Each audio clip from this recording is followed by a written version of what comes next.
Hola, muy buenas a todos, bienvenidos a este nuevo vídeo y hoy vamos a hablar sobre aerodinámica de los animales. ¿Alguna vez te has preguntado cuál es el animal más aerodinámico? No solo vamos a hablar de aves, sino también mamíferos y peces. Como no, vamos a empezar hablando sobre las aves, que realmente su cuerpo está diseñado para estar optimizado para volar, para ser aerodinámico, ya que si no, por evolución, se habrían extinguido. La gran mayoría de aves tienen una forma muy similar, de hecho diría que el 100% sin contar excepciones como por ejemplo el avestruz, ¿no? Pero todas, absolutamente todas tienen un cuerpo muy delgado, acompañado de un cuello muy fino y flexible que le permite pues al ave mover el cuello obviamente y una cabeza muy pequeña. Además las alas suelen ser bastante delgadas y de esta forma, con ese conjunto, para la velocidad a la que suelen volar los pájaros, pues la resistencia se ve bastante reducida. Y además, a diferencia de los aviones que no pueden mover las alas, obviamente los pájaros sí pueden hacer esto, pero esto es muy interesante no solo por el hecho de que las pueden mover y esto les permite despegar prácticamente verticalmente, ¿no?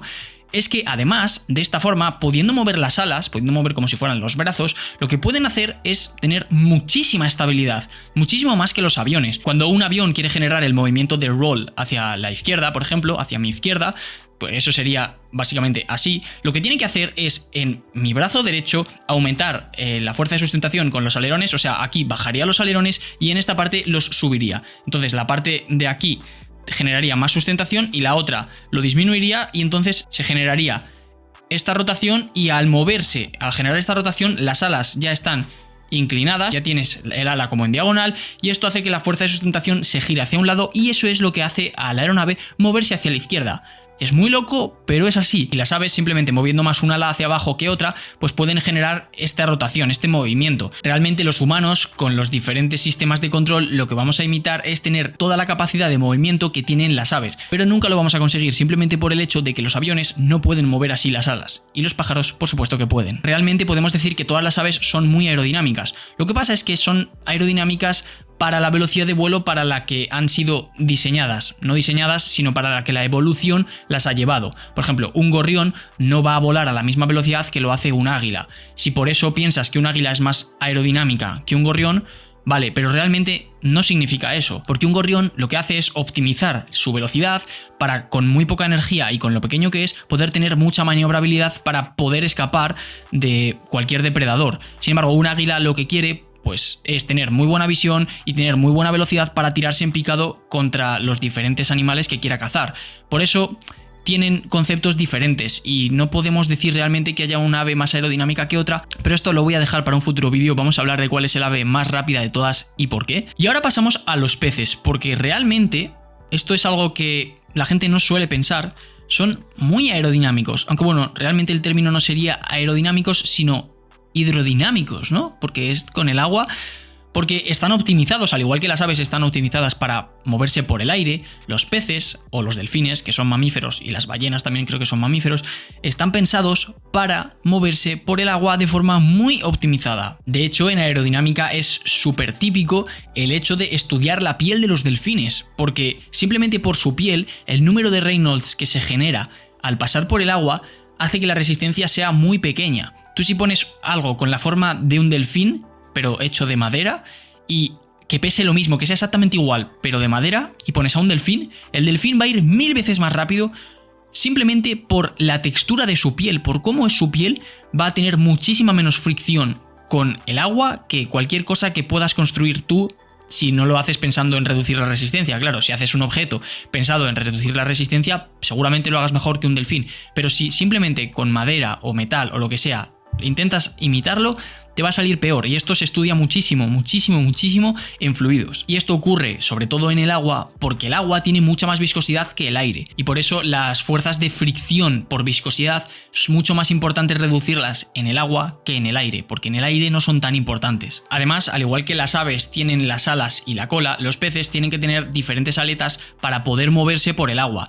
Pero una cosa que no sé si sabías, obviamente los peces, si se quieren mover de izquierda a derecha, utilizan las aletas, pero si se quieren mover de arriba o abajo, ¿sabes cómo lo hacen? Pues tienen unos músculos que hacen que el pez se infle o se desinfle. Si el pez se infla, como la masa del pez sigue siendo la misma, pero se infla, aumenta su volumen, aparecerá un poco de fuerza de empuje del agua hacia arriba, de flotabilidad, que hará que el pez se mueva hacia arriba, pero cuando quiera dejar de ir hacia arriba, vuelve a contraer esos músculos y seguirá recto. Así, esa es la forma en la que los peces se mueven hacia arriba o hacia abajo. Obviamente también pueden maniobrar con las aletas, pero la forma para permanecer a una cierta profundidad es haciendo eso, cosa que a mí me explotó la cabeza cuando me enteré. Y por último, vamos a hablar sobre mamíferos terrestres, porque aunque no lo creas, realmente también es muy importante el tema de reducir la resistencia para los mamíferos terrestres, sobre todo los que necesitan cazar y por tanto ir a grandes velocidades, como pueda ser un tigre, un leopardo o incluso un guepardo, con patas fuertes para obviamente poder moverse fuerte, pero la cabeza y el cuerpo son más o menos delgados para reducir la resistencia aerodinámica. No pueden ser animales muy grandes, muy corpulentos,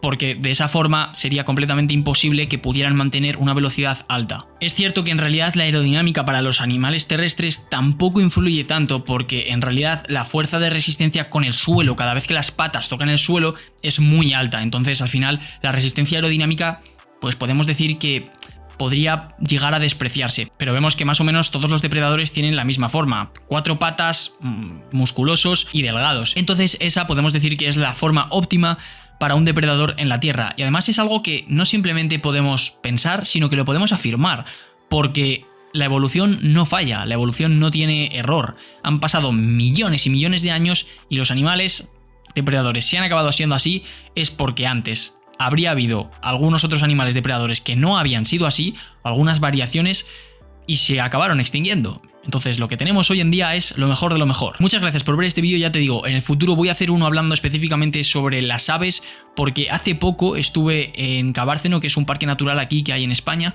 y hacen un show, un espectáculo con aves, y es una auténtica pasada, te pasan literalmente rozando la cara.